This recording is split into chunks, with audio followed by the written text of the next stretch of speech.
Le Dieu vivant est vrai, le Dieu tout-puissant, celui qui est digne d'être célébré, digne d'être acclamé, digne d'être glorifié, digne d'être exalté.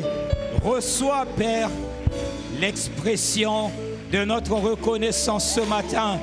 Alléluia. Nous bénissons ton nom, Seigneur. Nous bénissons ton nom, Jésus. Acclamons Jésus, acclamons le Roi. Célébrons le Seigneur. Le Dieu vivant est vrai. Alléluia. Alléluia. Alléluia. Rebro sandara bashe karanama rende raba shende robora babai rekanama rende raba shende raba rebro basana marena marebe raba shende raba rekona mashende raba bai rende bashe kana marebro basaka reyana marende bo sharanda babai kerena marende bo sharababai kerena marende raba yerena marebo raba shende raba rekona mashende raba. Alléluia. Tu es digne de recevoir l'expression de notre reconnaissance.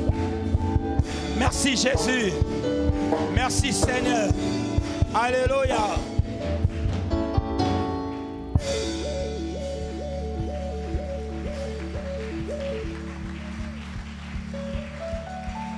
Alléluia. Waouh. Quelle grâce. Quelle grâce. Quelle grâce. Amen. Amen. Wow, merci, merci les amis chantres. Je vais vous prier de prendre vos Bibles. Waouh, waouh, waouh, quelle grâce. Merci Seigneur. Merci. Psaume 46 et aussi Ésaïe 41. Deux portions.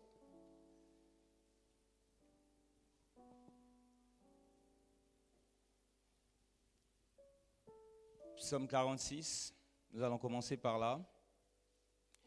Nous lirons juste le verset 2e.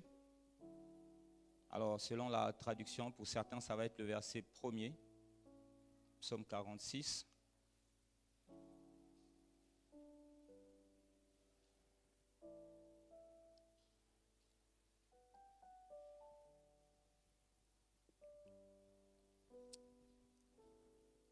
Amen. Si vous avez trouvé, dites Amen. Voici ce que la Bible dit. Dieu est pour nous, Luc 2 1910, un refuge et un appui, un secours qui ne manque jamais dans la détresse. Alléluia.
Alléluia.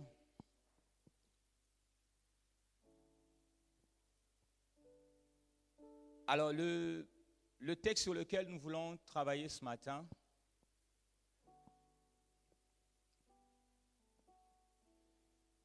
le thème que le Seigneur nous met à cœur d'aborder est une promesse, est un message d'encouragement. Le Seigneur nous a mis à cœur d'encourager l'Église ce matin.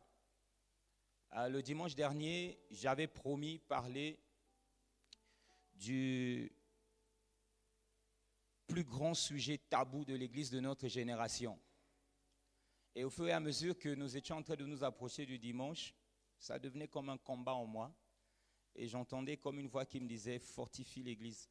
Et c'est hier, alors que j'y pensais, que je me suis rendu compte que le Seigneur voulait nous préparer à la semaine de feu et de puissance. Alléluia. À partir de demain, qui sera là? Alléluia. Acclamons Jésus pour sa présence qui va répondre pendant ce programme. À partir de demain, 12h30 à 14h, jusqu'au vendredi, des midis de feu et de puissance. Amen. Et le Seigneur veut nous préparer à ce programme-là aujourd'hui. Amen. Alléluia. Et j'entends quelqu'un dire en son cœur, mais lorsque tu avais annoncé dimanche, est-ce que c'est l'Esprit qui t'avait parlé ou bien un autre? Comme j'ai dit ce matin au premier service, fais seulement ce qu'on te demande de faire à l'église. Laisse-moi être pasteur. Amen. Que chacun fasse ce pourquoi il a été appelé. Un jour, tu seras pasteur et tu comprendras aussi. Alléluia. Amen. Vous tous qui êtes en détresse, Dieu ne vous abandonnera jamais. C'est le thème. Vous tous qui êtes en détresse, Dieu ne vous abandonnera jamais. Nous tous qui sommes en détresse, Dieu ne nous abandonnera jamais. Alléluia.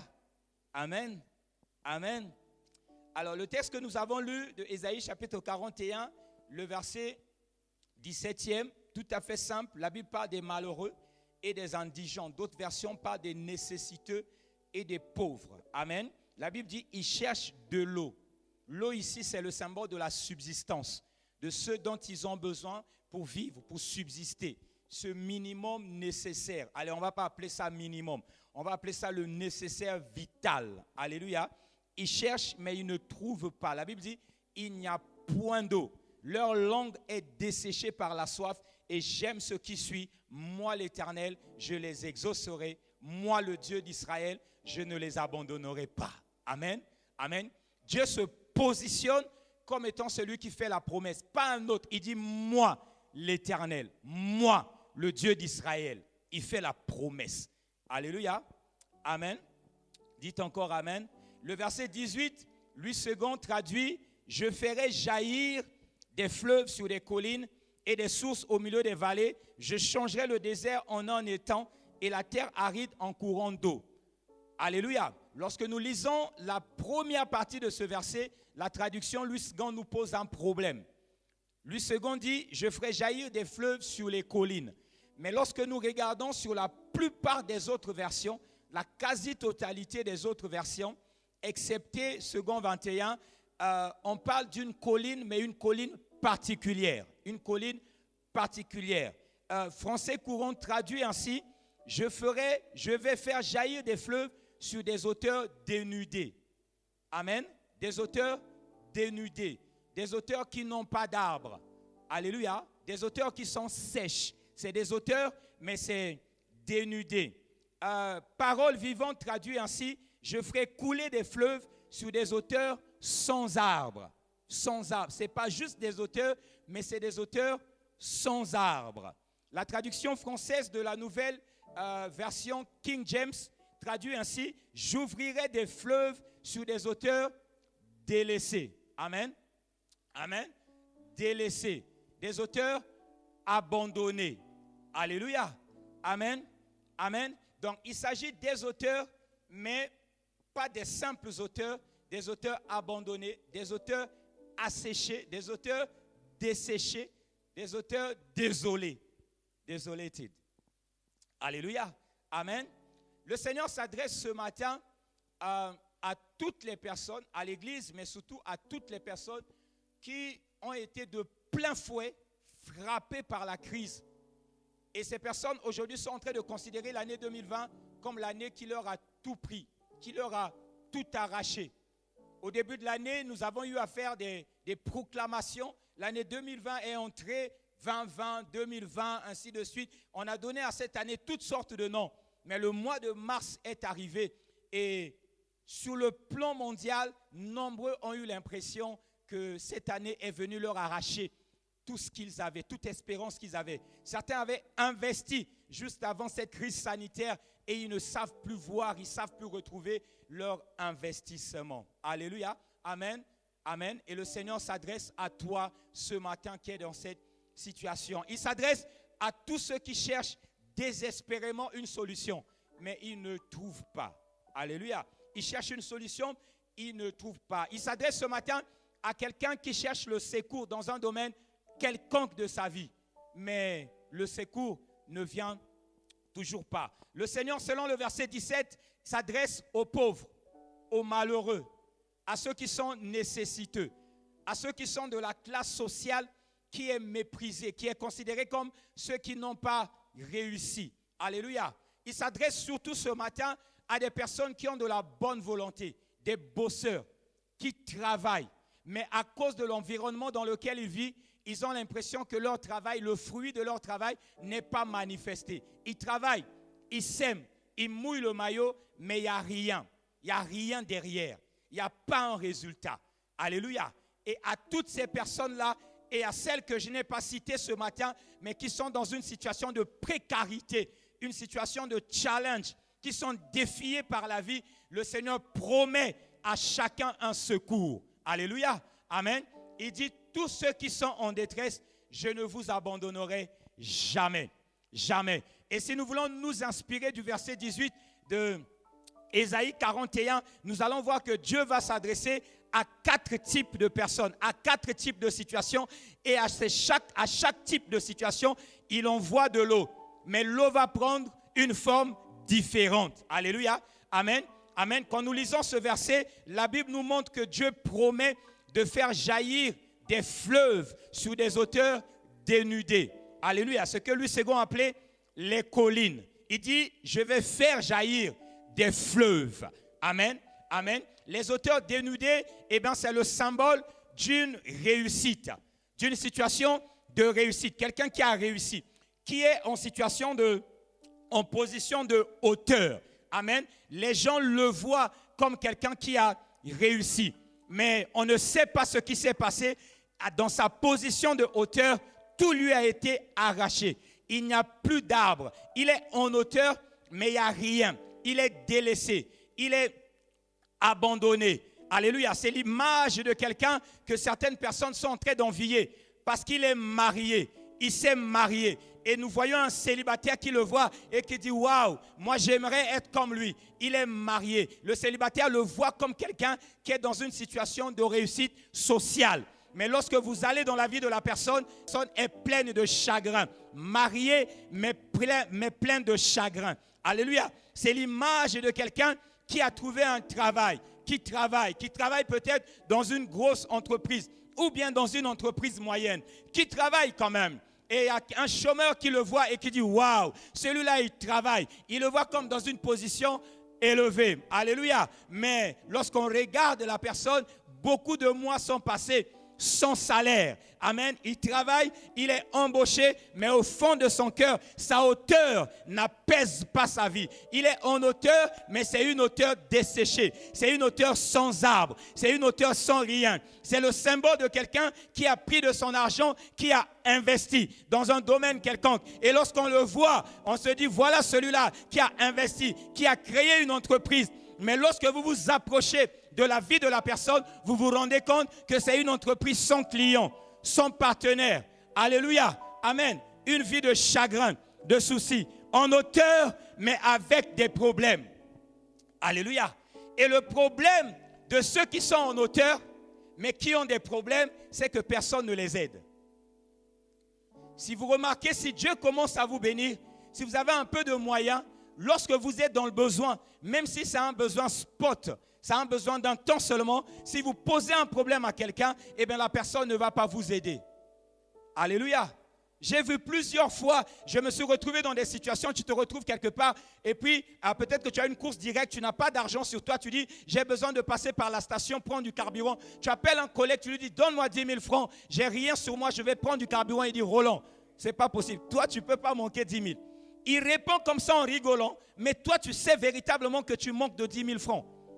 Lorsque vous êtes en position où d'habitude, c'est vous qui aidez les autres. Le jour où vous êtes en difficulté, non seulement ils ne vous aident pas, ils ne croient même pas que vous êtes en difficulté. Et ce qui est encore plus frustrant, je l'ai vécu, je sais que quelqu'un l'a vécu dans cette salle, c'est lorsque tu as un problème et tu expliques à quelqu'un que tu connais, quelqu'un qui est proche de toi, tu lui expliques ton problème, tu lui expliques ton souci. Dès que tu as fini de parler, il te pose un problème. Incroyable. C'est comme s'il n'a rien entendu. Alléluia. Et généralement, cette situation, moi, ça me met dans de fortes émotions. Si tu as envie de pleurer, mais je suis en train de lui parler. Je lui explique la situation. Je lui explique que je suis en difficulté. Mais est-ce qu'il a entendu? Est-ce qu'il a compris? Est-ce qu'il croit même? Parce que dès que tu as fini, le gars, il te pose un problème. Il te pose un problème. Alléluia. Amen. Et à ceux-là, à ceux qui sont dans cette situation, que le monde voit comme une réussite, comme une apparente réussite. Ils sont dans une situation qui semble être élevée. Le Seigneur les voit, le Seigneur leur fait la promesse. Il dit, je vous enverrai. Je ferai jaillir de là où vous êtes des fleuves. Alléluia. Des fleuves vont vous arroser. Moi, l'Éternel, je le ferai. Le problème, c'est que normalement, un fleuve, il part d'une hauteur pour descendre vers la vallée. Mais là, c'est différent. Tu es déjà en hauteur et le fleuve ne viendra jamais du ciel, de l'invisible. Dieu te dit, c'est moi l'Éternel qui te fait la promesse et je suis capable d'envoyer un fleuve vers toi en sens inverse. Si ceux qui sont dans la vallée, qui te voient en hauteur, mais tu cries au secours, ils ne viennent pas au secours. Moi, Dieu, je suis capable de créer un fleuve qui va monter, qui va grimper la montagne, qui viendra te trouver dans la situation dans laquelle tu es. Et je t'arroserai, je t'abreuverai. Il a dit, je le ferai, moi l'Éternel, le Dieu d'Israël. Et je te dis ce matin, si tu es dans cette situation, mon ami, Dieu, il envoie pour toi un temps de rafraîchissement. Alléluia. Il enverra des fleuves. Il enverra des fleuves. Et lorsque nous poursuivons ce verset toujours, le Seigneur promet de faire jaillir des sources d'eau au milieu des vallées. Au milieu des vallées, il y a quelqu'un qui est dans une vallée. La vallée, c'est une position entre deux montagnes. C'est l'image de quelqu'un qui est coincé de part et d'autre. Mais c'est aussi l'image de quelqu'un qui est tellement au fond. Parce qu'à côté de lui, il y a deux ou plusieurs montagnes, des positions élevées. Il a l'impression que tout le monde réussit dans cet environnement, sauf lui. Tout le monde monte, sauf lui. Tout le monde prospère, mais lui, c'est comme s'il est tiré vers le bas. C'est le symbole de quelqu'un qui est dans une situation difficile, mais qui a l'impression que tout semble marcher pour les autres. Il est dans la vallée. Alléluia. Bibliquement, et notamment lorsque Dieu donne la révélation de Amalek comme étant ce peuple qui avait attaqué Israël à Réphidim, comme étant l'esprit de la vallée. Et littéralement expliqué par l'esprit de la dépression. Quelqu'un qui est dans une vallée, c'est comme quelqu'un qui est dépressif, quelqu'un qui est dans une dépression. Les situations sont devenues tellement difficiles et tu vois tout du bas. Les gens te regardent de haut. Alléluia. Mais tu es dans une dépression. Tu as désespéré. Certains veulent se suicider. Certains se disent, ok, je suis venu seulement pour accompagner les autres. Sa vie est dans une vallée. Le Seigneur fait la promesse, il dit, pour vous qui êtes dans les vallées, je ferai jaillir des sources au milieu de vous. Alléluia. La source, c'est le symbole d'un faible commencement. Alléluia. La source, c'est de l'eau, c'est comme une fontaine. C'est là où commence une eau. Et parce que tu es dans la vallée, lorsque Dieu va te visiter, au travers de cette source, les gens qui sont des hautes montagnes, ils vont voir cette source, ils vont mépriser cette visitation. Le Seigneur te dit, je te visiterai, mais ça commencera petit. Ne t'inquiète pas si ça commence petit, parce que les petites sources, les sources donnent souvent des grands fleuves. Les gens ne savent pas comment Dieu fera. Mais il fait la promesse. Il dit dans ta position, je vais créer une source. Parce que ceux qui sont à la montagne, qui sont censés t'arroser, ne t'envoient rien. De là où tu es, de ta petitesse, je commencerai quelque chose avec toi. Quelque chose qui t'arrosera. Des sources, je vais faire jaillir des sources. Une solution qui semblera petite aux yeux des gens, que les gens mépriseront. Mais souviens-toi, le Seigneur te dit que même les grands fleuves commencent toujours par des petites sources. Hier, je suis en train de faire une petite recherche pour voir la source, là où a commencé le fleuve Congo. Ce grand fleuve Congo, ce fleuve de grand débit, en deuxième position après le fleuve, c'est l'Amazone, c'est ça? Qui est au Brésil. Alléluia. Deuxième position. Mais le fleuve Congo a commencé par une petite source quelque part en Zambie. Quelque part, une petite source. Et lorsque le fleuve Congo commence en Zambie, personne ne peut se rendre compte que ce fleuve deviendra le deuxième plus grand, plus puissant en termes de débit de tous les fleuves du monde. Dieu commence quelque chose avec toi. Dans la vallée là où tu es, là où tout le monde te regarde de haut, il te regarde et il te méprise. Parce que tu n'es pas arrosé. Parce que peut-être tu es en train de devenir dépressif. L'année t'a tout pris. Tu t'es retrouvé au fond. Tu as perdu ton investissement. Le Seigneur te dit, je vais commencer quelque chose avec toi. Je vais commencer quelque chose avec toi. Alléluia. Il fait une troisième promesse. Il dit, il promet de changer les déserts en étangs d'eau. Ceux qui sont sur des collines dénudées, des collines sans arbres, il envoie, il érige un fleuve qui va les arroser en sens inverse. Ceux qui sont dans la vallée, il crée une source d'eau qui vient les arroser. Et à ceux qui sont dans le désert, la Bible dit, là il va faire jaillir, il va créer du milieu de toi un étang d'eau. Le désert, c'est le symbole d'un environnement dans lequel, lorsqu'on travaille, on n'a pas de résultat. On plante, ça ne pousse pas. Alléluia. On fait des efforts, mais on ne voit rien. On traverse le désert. On fait des choses, mais c'est comme si ça ne marche pas. Lorsque tu entends une parole prophétique, tu te dis, j'ai déjà tout essayé. Pasteur, pour moi, c'est comme si ça ne marche pas. Pour les autres, ça marche. Pour moi, ça ne marche pas. C'est le désert. Le désert, c'est le symbole d'un grand étendue. On dit une étendue. Hein? Aidez-moi à parler français. Vous aussi, vous ne connaissez pas. C'est le symbole d'une grande surface abandonnée. Ça, c'est bon. Ça passe, non? Une grande surface abandonnée. Les gens viennent là, ils sont seulement de passage. Ils vont visiter le désert, mais jamais ils ne restent là. Alléluia. C'est le symbole de quelqu'un qui, lorsqu'il entre dans une relation, la relation ne dure pas. Quelqu'un, il vient, il propose des fiançailles. Quelque temps après, il change d'avis. Il est dans le désert. Un lieu inhabité. Personne ne veut s'installer là. Alléluia. Il y a des femmes, nous avons entendu, qui sont frappées par un esprit démoniaque de sorcellerie. Et elles se retrouvent dans une situation où elles ont une odeur, elles dégagent une odeur pour toutes les personnes qui s'approchent d'elles. Si toi tu parles avec elles, parce que tu n'as aucune intention sur elles, tu ne sens aucune odeur. Quand elles parlent avec des copines, personne ne sent une odeur. Mais si un homme vient et veut lui proposer en mariage, dès qu'il faut un projet, les jours qui vont suivre, tant que l'homme n'a pas fait de projet, elle sent bon. Mais dès que l'homme veut commencer un projet avec elle, l'homme commence à sentir une odeur. Quand il est dans sa présence, il sent une odeur. Et l'homme s'en va. Esprit de mort, esprit de pourriture. C'est une forme de désert. Et le Seigneur dit, là je changerai ce lieu en étang d'eau. Alléluia. Je changerai ce lieu en étang d'eau. Lorsqu'on a parlé tout à l'heure des fleuves, les fleuves sont des eaux qui coulent.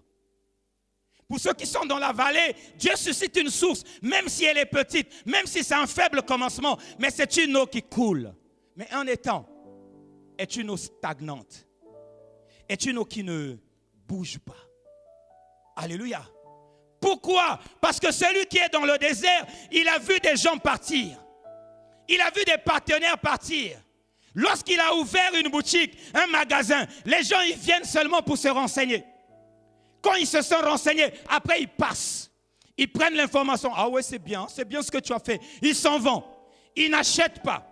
Ils ne restent pas. Le fiancé ne reste pas. Le partenaire ne reste pas. L'associé ne reste pas. Il est toujours de passage. C'est un lieu des touristes. Le désert est aimé par les touristes. Mais personne ne veut habiter dans le désert. Dieu dit, pour toi, je vais faire des eaux stagnantes. Alléluia. Quand vous lisez l'histoire du peuple d'Israël, alors qu'il marchait dans le désert, quand il trouvait un endroit où il y avait un étang d'eau, il s'arrêtait. Il s'établissait. Quand vous lisez l'histoire des peuples nomades qui se baladent de contrée en contrée dans le désert, lorsqu'ils arrivent quelque part, ils trouvent un point d'eau, ils trouvent un oasis, ils s'arrêtent là, ils s'établissent. Alléluia. Le Seigneur va créer dans ton désert là, dans ta situation où tu as l'impression que tu travailles, rien ne marche, un étang d'eau. Les gens viendront s'y établir. Les gens viendront y investir. Les gens viendront habiter là. Tu deviendras pour eux comme un abri. Ils viendront, ils resteront là. Ils planteront là. Parce qu'ils savent que quand ils sèment, là cette fois-ci, il y aura du fruit. Ils viendront, ils ne partiront plus. Les associés viendront. Les partenaires viendront. Et ils resteront là. Dieu va susciter un étang d'eau. Il va changer ton désert en étang d'eau. C'est la promesse que le Seigneur te donne. Tous ceux qui sont en détresse, il dit, je ne vous abandonnerai pas. Et il fait une quatrième promesse dans le même verset. Un seul verset avec 4 promesses et 4 stratégies différentes. Dans le même verset, là il va dire, il promet de changer la terre aride en courant d'eau. Il y a des gens qui sont dans une situation de terre aride. La terre aride, ce n'est pas forcément un désert. C'est un environnement qui n'a pas été arrosé depuis longtemps. Qui hier était arrosé. Mais ça fait un moment, l'eau n'est plus tombée sur cet environnement. Alléluia. La terre aride, c'est l'image d'une personne qui est là, qui vit. Mais si tu parles avec elle, elle va te dire, la dernière fois que j'ai reçu une bonne nouvelle, ça fait longtemps. Terre aride. C'est l'image d'une personne qui ne se souvient plus de la dernière fois où quelqu'un lui a fait du bien. Quand il parle, il te dit, à l'époque, les gens me bénissaient. À l'époque, on me faisait du bien. Mais ça fait longtemps qu'on ne m'a pas fait du bien. Alléluia. C'est l'image de quelqu'un, lorsqu'il vous voit rire, il se dit, vous riez. Moi, je ne me souviens plus de la dernière fois que j'ai ri. Ça fait longtemps que je n'ai pas ri. Parce que ma vie est devenue mara. Ma vie est devenue amère. Terre aride. Alléluia. Il y a longtemps que tu as été visité. Il y a longtemps. Toutes les bonnes choses pour toi sont un vieux souvenir. Lorsque tu pars de ta vie, tu pars dans le passé. Mais un passé lointain, pas un passé récent. Un passé lointain. Terre aride, c'est l'image des hommes de Dieu ou des serviteurs de Dieu qui parlent de ce que Dieu a fait avec eux dans le passé. Il parle des puissances des cultes dans le passé. Il parle des puissantes visitations dans le passé. La dernière fois qu'il a été rempli de la présence de Dieu, ça fait longtemps.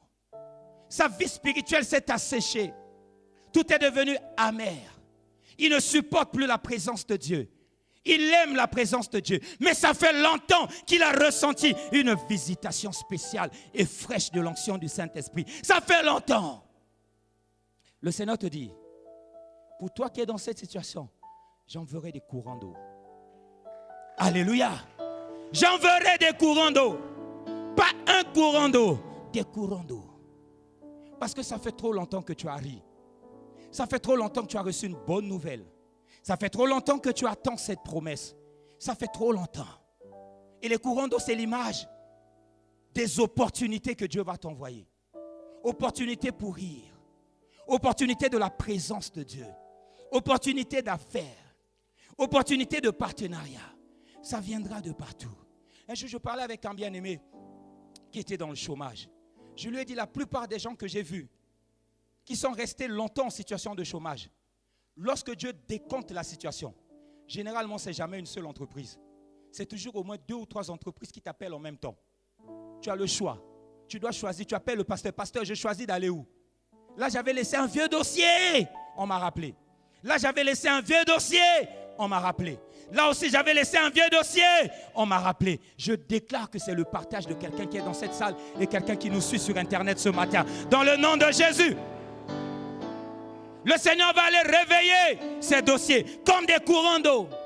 Quelqu'un qui t'avait fait une promesse, qui était parti, qui avait oublié, comme cet homme qui avait oublié Joseph. Mais un jour, il se rappellera de toi. Un courant d'eau viendra, des courants d'eau viendront. Tous ceux qui ont soif, tous ceux qui sont en détresse, le Seigneur fait la promesse de vous visiter, de ne pas vous abandonner. Il a dit à Josué, prends courage, fortifie-toi, affermis-toi. Je ne t'abandonnerai pas, je ne te délaisserai pas. Quand le Seigneur te parle, il te dit, prends courage. Quand il te dit, prends courage, ça veut dire qu'il a mis le courage à ta disposition. Quand les hommes te parlent, en général, ils te disent, bon courage. Bon courage, ça veut dire, je te le souhaite. Je te dis, bon courage et je m'en vais. Débrouille-toi. Mais le Seigneur ne te dit pas, bon courage. Il te dit, prends courage. Ça veut dire que ça est là, il a disposé, il a mis à disposition. Il te dit, mon fils, ma fille, fortifie-toi, prends courage. Je ne t'abandonnerai pas. Je ne te délaisserai pas. Est-ce que nous pouvons nous mettre sur nos pieds? Est-ce que les chantres peuvent revenir?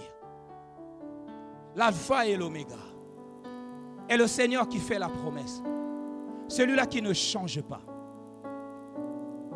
Un jour, Daniel, cet homme qui craignait Dieu, parce que le roi Darius, par le complot de ceux qui étaient autour de lui, ils ont écrit un décret pour que pendant 1 mois, personne n'adresse la prière à un autre Dieu, sinon seulement au roi Darius. Et Daniel a refusé de faire cela. Il a été jeté dans la fosse aux lions. Même dans la fosse aux lions, le Seigneur est venu à son secours. La Bible dit le roi, qui l'aimait tout de même, est venu et lui a posé la question, Daniel, est-ce que ton serviteur, toi, le serviteur du Dieu vivant, est vrai? Est-ce que ton roi que tu crains, est-ce que ton roi que tu sers t'a délivré?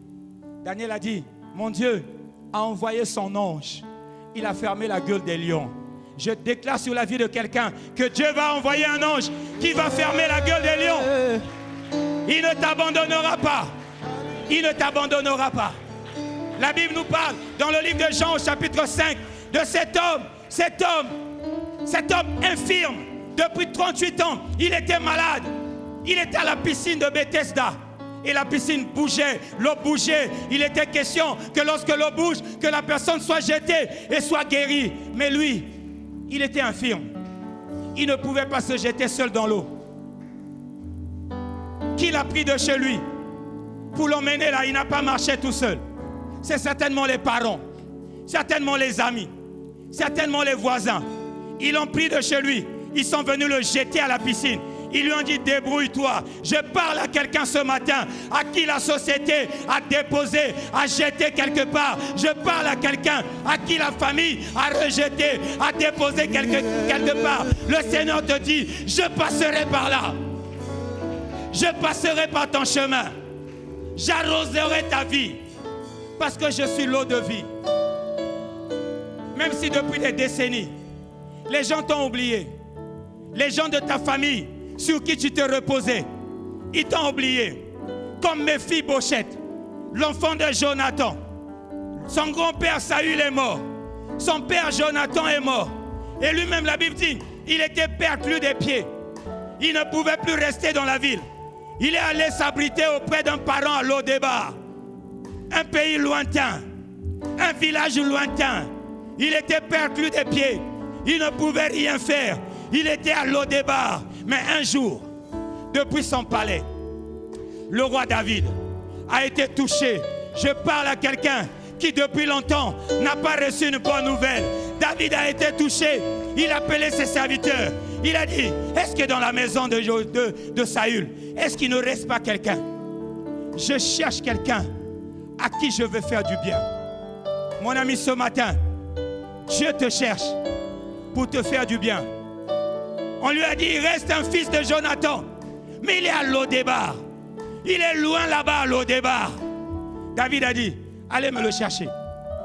On dit, il est perclus des pieds. Il ne peut pas marcher. Il dit, allez me le soulever là-bas. Emmenez-le dans le palais. Il mangera dorénavant à table avec moi. Je redonnerai tous les champs de son père Samuel qui avaient été confisqués. Je les lui donnerai. Même si tu es à Lo-Débar, même si les gens t'ont rejeté, là où tu es, la puissance de Dieu, l'amour de Dieu te localise. Il est l'alpha. Il est l'oméga. Il n'a pas de commencement. Il n'a pas de fin. C'est ce Seigneur-là qui te localise ce matin. Tu es le créateur. Il est le créateur. Tu es l'unique. Il est l'unique Seigneur. À part toi, il n'y a point d'autre. À part Jésus, il n'y a point d'autre Dieu. Tu es le créateur. Alléluia. Tu es l'unique. Alléluia. À part toi, il n'y a point d'autre Dieu. Tu es le créateur. Tu es le créateur. L'unique. Et à part toi, il n'y a point d'autre Dieu. Dans les cieux comme sur la terre, oh Dieu. Tu es le créateur de toutes grandes choses. À part toi, alléluia. Je sais redonner la joie au cœur abattu. Tu es le créateur. Alléluia.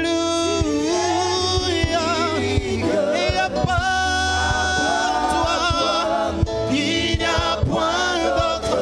Tu es Alpha, Oméga. À part toi, il n'y a point d'autre Dieu. Alpha,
pour moi.